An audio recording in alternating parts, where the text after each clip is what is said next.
오늘 함께 보실 하나님의 말씀은 야고보서 3장 1절에서부터 18절의 말씀입니다.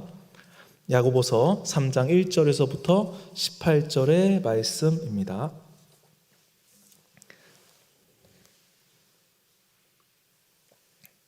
제가 먼저 읽고 교독하도록 하겠습니다. 내 형제들아, 너희는 선생된 우리가 더 큰 심판을 받을 줄 알고 선생이 많이 되지 말라.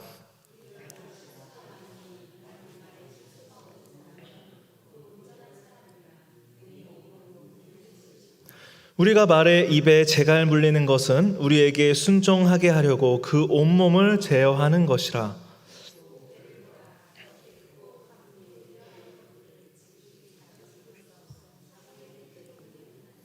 이와 같이 혀도 작은 지체로서 큰 것을 자랑하도다. 보라, 얼마나 작은 불이 얼마나 많은 나무를 태우는가.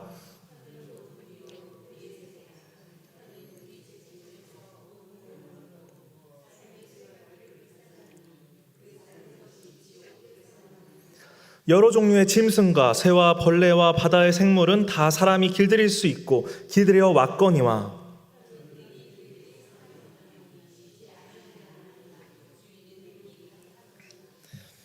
이것으로 우리가 주 하나님을 아버지를 찬송하고 또 이것으로 하나님의 형상대로 지음을 받은 사람을 저주하나니,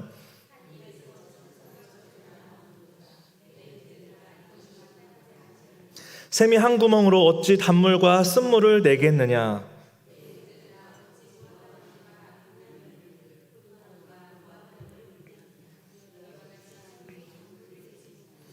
너희 중에 지혜와 총명이 있는 자가 누구냐. 그는 선행으로 말미암아 지혜의 온유함으로 그 행함을 보일지니라.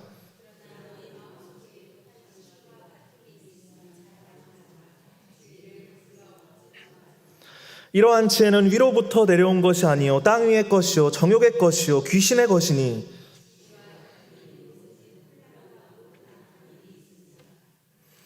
오직 위로부터 난 지혜는 첫째 성결하고 다음에 화평하고 관용하며 양순하며 긍휼과 선한 열매가 가득하고 편견과 거짓이 없나니. 다 같이 읽겠습니다.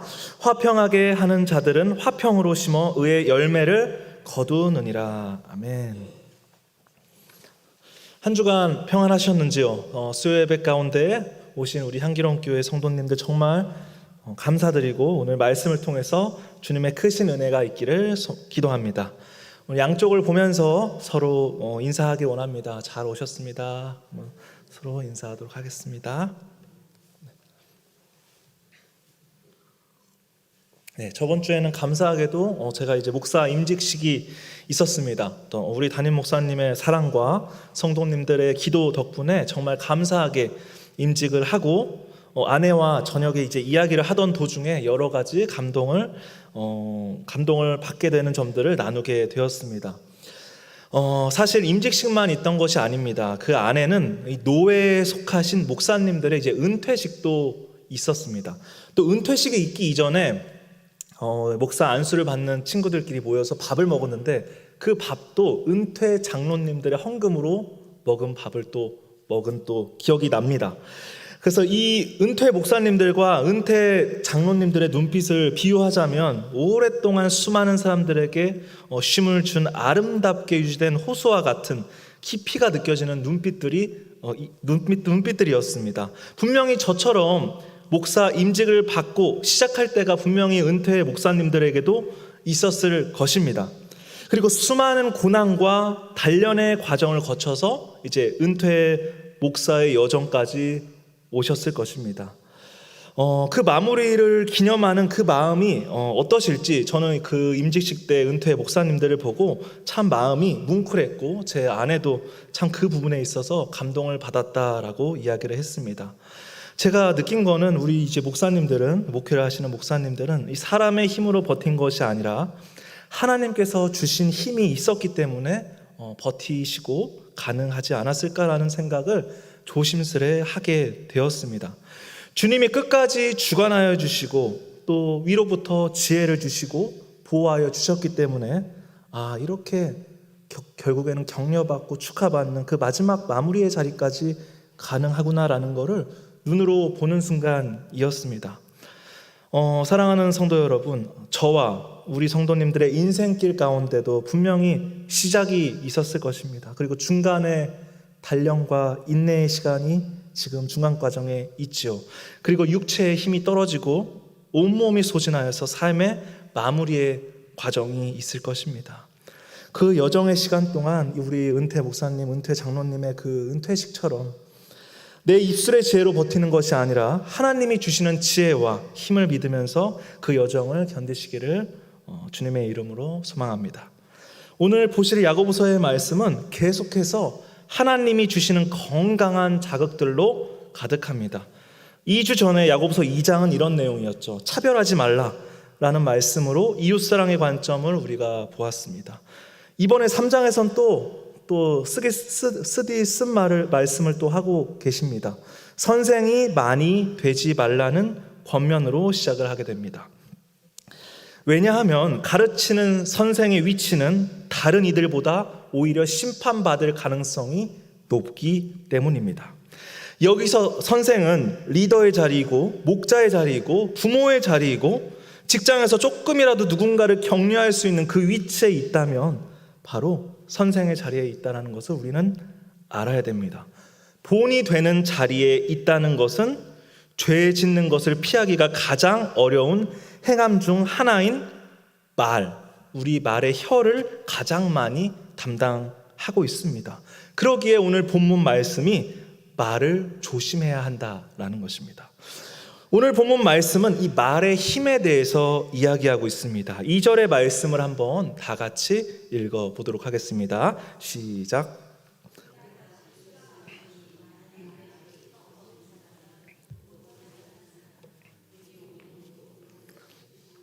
네, 2절의 말씀을 보면 말에 실수가 없으면 곧 온전한 사람이라고 선포합니다. 이거를 바꿔서 얘기하면은 말만 온전하게 행하고 말하는 것은 거의 불가능에 가깝다라는 이야기이기도 합니다. 우리의 온전함을 유지하기 위해서는 우리의 지혜가 필요한 것이 아니라 하나님의 도우심이 필요하다는 말씀입니다. 또한 말이 능히 온몸도 굴레에 씌우냐고 말씀하시며 말이라는 행함이 다른 모든 행하는 것들을 제어한다라고 말씀에 기록이 되어 있습니다. 말 한마디의 영향력이 정말 크다는 것이죠. 특별하게 야고보는 당시에 리더십을 가진 자들에게 경고하고 있습니다. 하나님이 세워주신 영적 리더의 책임이 정말 무겁기 때문에 섣불리 가르치는 직책을 맡지 말라라고 야고보서에선 이야기하고 있습니다. 복음을 전하는 자의 입술에서 자신의 말이 아니라 하나님의 진리를 전하는 자의 입술에서 나오는 그 말의 영향력은 생명을 죽일 수도 있고 생명을 살릴 수도 있음을 이 말씀을 통해서 이야기하고 있는 것입니다. 아무리 훌륭한 인격을 가지고 지혜가 있는 사람일지라도 말에 실수가 없는 것은 불가능합니다. 왜냐하면 우리는 죄성이 있고 연약한 사람이기 때문입니다. 언제든지 넘어질 수 있는 사람이기 때문입니다. 3절의 말씀을 한번 제가 읽어드리도록 하겠습니다. 3절과 4절인데요. 우리가 말들의 입에 재갈 물리는 것은 우리에게 순종하게 하려고 그 온몸을 제어하는 것이라. 또 배를 보라. 그렇게 크고 광풍에 밀려가는 것들을 지극히 작은 키로서 사공의 뜻대로 운행하나니. 아멘. 오늘 말씀처럼 이 마부는 말의 입에 재갈을 물려서 말의 온몸을 제어하고 있습니다. 그리고 사공 역시 배의 작은 키를 움직이면서 원하는 방향으로 배를 운행합니다. 이와 같이 우리의 말도 우리의 혀도 우리의 입술도 몸의 작은 일부분인 것 같지만 이 입술로 말미암아 우리의 삶 자체가 좌지우지 될 수 있다는 말씀입니다. 5절과 6절도 제가 좀 더 강한 표현으로서 읽어드리기 원합니다. 제가 읽어드리겠습니다. 이와 같이 혀도 작은 지체로 돼 큰 것을 자랑하도다. 보라, 얼마나 작은 불이 얼마나 많은 나무를 태우는가. 혀는 곧 불이요 불의의 세계라. 혀는 우리 지체 중에서 온 몸을 더럽히고 삶의 수레바퀴를 불사르나니 그 사르는 것이 지옥불에서 나느니라 라고 써져 있습니다. 분명히 작은 불이 얼마나 많은 나무를 태운다라고 말할 정도로 그 말의 힘은, 말의 결과는 정말 큽니다. 그리고 혀는 곧 불이니 이 혀 끝 하나가 온몸을 더럽히고 삶 자체를 지옥불에 들어갈 정도라고 비유하고 있습니다. 최근에 시사 뉴스를 보면은 이런 제목들이 있습니다. 이 시대의 비극은 새치의 혀 끝에서 시작된다라는 말의 뉴스 기사였습니다. 이 시대가 말의 위기에 놓여져 있다라고 평론을 하고 있는 것이죠. 정치권의 막말, 온라인 공간의 혐오 등 이 말의 가벼움이 사회의 무게를 무너뜨리고 있다라고 이야기합니다. 그 현실을 꼬집는 7절과 8절의 말씀도 제가 또 읽어드리도록 하겠습니다. 한번 띄워주시죠. 여러 종류의 짐승과 새와 벌레와 바다의 생물은 다 사람이 길들일 수 있고 길들여져 왔거니와 혀는 능히 길들일 사람이 없나니 쉬지 않는 악이요 죽이는 독이 가득한 것이라. 우리 인간이 정말 다 길들일 수 있고 발전해 나갈 수 있고 계몽해 나갈 수 있는 능력이 있을 법한 사람이 오히려 우리의 몸의 일부인 이 입술을, 이 혀를 길들일 사람이 없다라고 말씀을 통해서 이야기하고 있습니다. 당시 야고보는 교회의 상황을 잘 알았습니다. 지금의 한국교회의 상황과도 굉장히 비슷하죠. 말 하나 때문에 사람들의 분노를 일으키고 그리스도의 사랑으로 하나가 되어야 될 교회 공동체가 무엇으로 무너졌죠? 바로 말입니다. 말로 인해서 분열되고 갈라지는 일이 있었습니다. 이 혀의 이 파괴력 때문에 마부가 말에 재갈을 물리거나 사공이 배에 키를 다루듯이 우리는 이 혀를 제어해야 되고 실수를 늘 경계해야 합니다. 저번 주에 이제 목사 안수를 받기 전에 목사 안수를 받는 세 분이 계셨습니다. 총 4명이 이 목사님이 되셨는데요.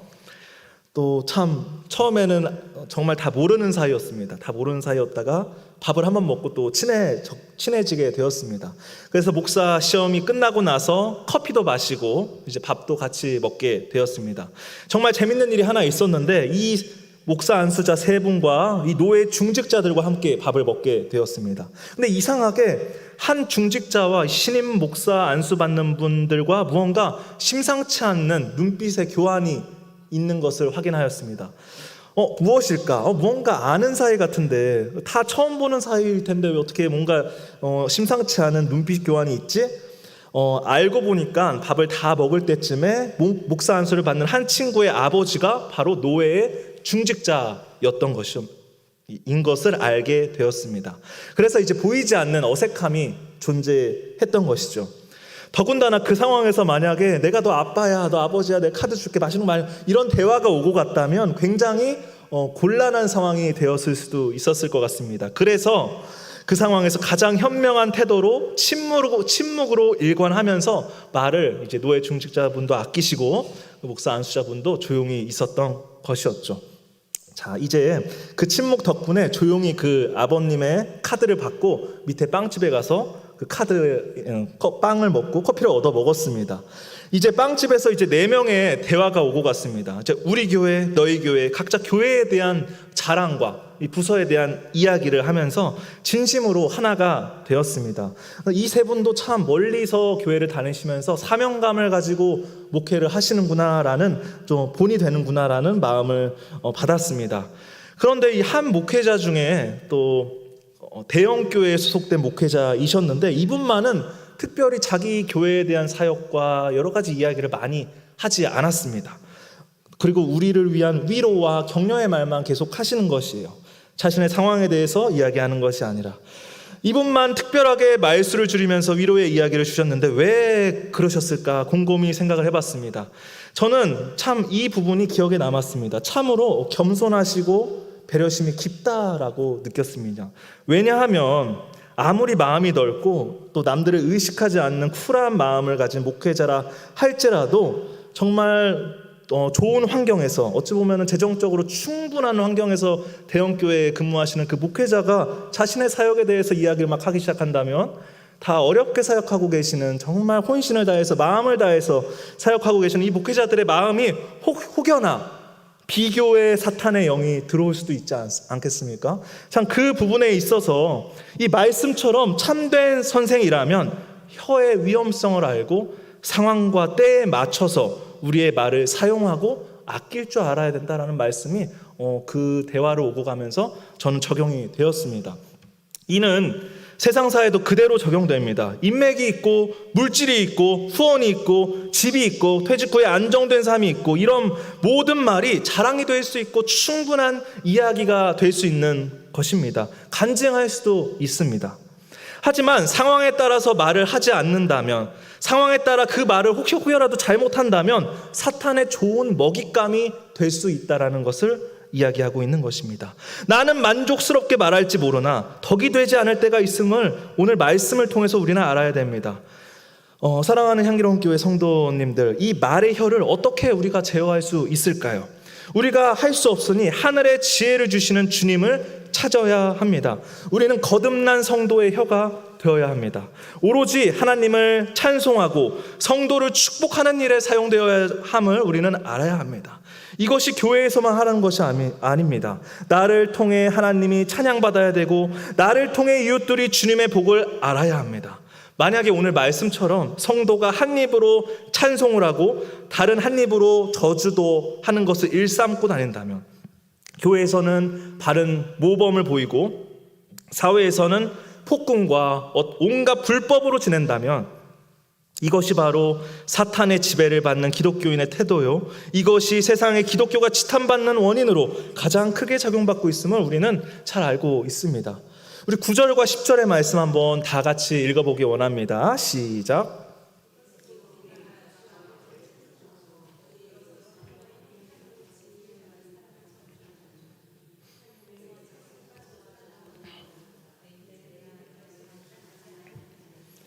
네, 9절에 하나님의 형상대로 지음받은 사람을 저주하나니, 이게 무슨 말씀이냐면, 우리가 이웃을 해치고 험담하고 뭔가 뒤에서 좀 안 좋은 얘기하는 이 모든 것들이 하나님의 형상을 지음받았으니 이 말씀이 들어가 있고 이렇게 지음받았기 때문에 하나님 자체를 대놓고 욕하는 것과 같다라는 것입니다. 그래서 원수도 사랑해야 될지 모릅니다. 우리의 덕스럽지 못한 행동은 나에게 만족과 쾌락을 줄지 모르나 그것은 하나님의 형상, 하나님을 욕되게 하는 것임을 오늘 말씀을 통해서 알 수 있습니다. 10절에 그래서 이것은 마땅하지 않다라고 이야기하고 있습니다. 13절과 15절의 말씀을 읽어드리도록 하겠습니다. 너희 중에 지혜와 총명이 있는 자가 누구냐? 그는 선행으로 말미암아 지혜의 온유함으로 그 행함을 보일지니라. 그러나 너희 마음속에 독한 시기와 다툼이 있으면 자랑하지 말라. 진리를 거슬러 거짓말하지 말라. 이러한 지혜는 위로부터 내려온 것이 아니요 땅 위의 것이요 정욕의 것이니 귀신의 것이니라고 말씀해서 이야기하고 있습니다. 야고보는 지혜가 얼마나 많이 알고 드러내는 것이 아니라 겸손 안에서 행함으로 나타난다라고 이야기합니다. 우리가 알고 있는 이 겸손, 우리의 처세술 이전에 성령의 도우심, 오직 위로부터 오는 지혜가 필요합니다. 여기서 17절에 위로부터라는 표현이 나오는데요, 야고보는 인간의 노력이 아니라 하나님의 지혜와 힘이 필요하다고 이야기합니다. 사도행전 6장 3절과 10절에 7 집사와 스데반이 성령과 지혜가 충만했다라고 써 있습니다. 하나님께 나의 모든 것을 맡기고 나의 육을 죽이고 영을 높일 때 지혜, 곧 성령의 충만함을 받게 되고 하나님을 인격적으로 만날 수 있게 됩니다. 그래야지만 성령 충만하러 주님을 구할 때 주님이 원하시는 행함이 가능해집니다. 그래서 우리가 주일 말씀을 더욱 묵상하고 그 말씀의 깊이를 더 알기 위해서 훈련을 받고 성령 충만한 은혜를 가지기 위해서 목원들을 챙기고 어려운 사람들을 돕는 것입니다. 사랑하는 성도 여러분, 오늘 말씀을 통해서 사람의 혀를 하나님이 주시는 지혜로 제어하는 복이 있으시기를 소망합니다. 위로부터 난 지혜는 우리의 행실을, 위로부터 난 지혜로 말미암아 우리의 행실이 움직여지고 하나님 나라의 건설과 완성과 하나님께서 흡족하게 여기시는 우리의 입술이 되기를 간절히 소망합니다. 더 기도하고 말씀을 마음속에 새기며 사람의 혀는 악독한 일에 사용될 수도 있지만 주님의 말씀을 만나면 가장 영광스러운 일에도 사용될 수 있습니다. 예를 들어 어떤 것일까요? 우리 담임 목사님 말씀을 통해서 많은 죽어가는 영혼들이 살아납니다. 또 금요 기도회 주일 찬양팀을 통해서 하나님을 기쁘게 찬양할 뿐만 아니라 복음의 진리를 사람들에게 전해서 영생의 길로 인도할 수 있는 것입니다. 우리의 입은 예수님께서 예수님이 직접 사역하시고 말씀하셨던 그 입과 똑같은 구조를 지니고 있습니다. 하나님의 형상대로 지음받은 우리는 기억해야 됩니다. 우리의 본이 되시는 예수님은 나오라라는 그 한마디로 죽은 나사로를 살리셨습니다. 이를 통해서 현 시대의 이적을 언급하는 것이 아니라 우리가 진실한 사랑으로 이 말의 혀를 하나님의 말씀대로 사용한다면 정말 죽음 가운데, 절망 가운데 있던, 죄악 가운데 빠진 영혼을 살릴 수 있다는 것입니다. 과거에 5만 번이 넘는 기도 응답을 받았던 조지 밀러라는 목회자가 계십니다. 그는 10,000명의 고아들을 돌보고 117개의 학교를 설립하고 12만 명에게 기독교 교육을 제공한 목회자였습니다. 그가 상황적으로 타고났기 때문에, 그리고 능력이 출중했기 때문에 그렇게 된 것이 아닙니다. 그 시작점은 누군가의 위로부터 난 지혜의 말의 혀, 딱 그 한마디가 그 목회자를 변화시켰습니다. 조지 밀러는 어린 시절에 불량한 소년이었습니다. 아버지의 돈에 손을 대고 불량한 친구와 어울리니 교도소를 들락거린 그런 친구가 한 마을의 목사님이 그에게 해준 한마디가 그의 인생을 변화시켰습니다. 그 목사님이 이렇게 이야기했습니다. 말의 혀를 이렇게 사용했습니다. 하나님이 택하신 그분의 자녀는 절대로 버림받지 않는다며, 무슨 일이든지 노력하고 기도하며 그리고 갈급하게 주님을 구한다면 하나님이 도와주신다라고 이야기를 하였습니다. 이 말을 들은 조지 밀러는 그 뒤에 하나님을 믿어보게 되고 죄악 속에 방황하는 생활을 청산하게 됩니다. 아주 작은 한마디가 내가 무슨 힘이 있다고 이 작은 한마디가 변화시킬까? 그건 바로 우리의 힘이 아닌 것을 알고 위로부터 얻은 지혜, 그 복음의 말을 우리 입술에서 했을 때 죽은 생명이 부활하는 것을 우리는 볼 수 있었습니다. 아주 사소하지만 하나님의 사랑이 깃든 말 한마디가 이처럼 수많은 열매가 맺혀 사람들을 살릴 수 있음을 우리는 알아야 합니다. 지금 이 시대는 AI가 상담해주는 시대 속에 살고 있습니다. 수많은 지금 직장인들과의 대화가 없을 때는 다 챗GPT와 대화를 하고 있는 상황 속에 지금 직장이 많이 돌아가고 있고요. 이 시대의 상담가가 하나님의 말씀이 아니라 더 이상 이제 기계에 의존하고 있는 이 시대 가운데 우리가 들어가고 있습니다. 인간의 정이 사라지고 있습니다. 사회적 변화를 몸소 느끼면서 가장 필요한 것이 무엇일까 생각해 봤는데 바로 성령의 선한 도구로 사용되어지는 우리 그리스도인들입니다. 시대의 풍조에 서서히 물들어가며 타협되며 상담하고 있는 이 시대 속에서 우리는 타협되지 않고 불변하는 하나님의 말씀을 가장 먼저 의지해야 되고 우리의 입술이 하나님의 말씀을 먼저 고백해야 합니다. 가장 순수한 사랑은 회복이 되어야 되고 예수님의 십자가 보혈, 우리를 위해서 희생하신 주님의 그 사랑, 위로부터 얻은 지혜의 그 복음이 어려운 이들에게 그것을 공급하여서 그들이 다른 세상적인 걸로 인해 회복되는 것이 아니라 우리 교회로 인해서, 하나님의 말씀으로 인해서, 우리의 입술로 인해서 그들이 회복되기를 간절히 기도하며 우리가 훈련 받아야 됩니다. 부디 우리 믿음의 성도님들이 하나님의 귀한 일꾼으로 인정받으면서 성령 충만함으로 우리의 입술을 제어하고 이웃들의 입술을 주관할 수 있는 주님의 군사가 되시기를 간절히 소망합니다. 마음과 생각 속에 하나님의 말씀을 가득 채우고 남을 이롭게 하는 말의 혀를 가지시고 우리의 혀가, 우리의 말이 하늘의 지혜, 하나님의 복음을 전달하면서 죽은 영혼과 방황하는 영혼들, 또 하나님의 또 칼피를 잡지 못하는 수많은 어려움에 빠진 영혼들을 살리시기를 간절히 소망합니다. 우리 기도하도록 하겠습니다.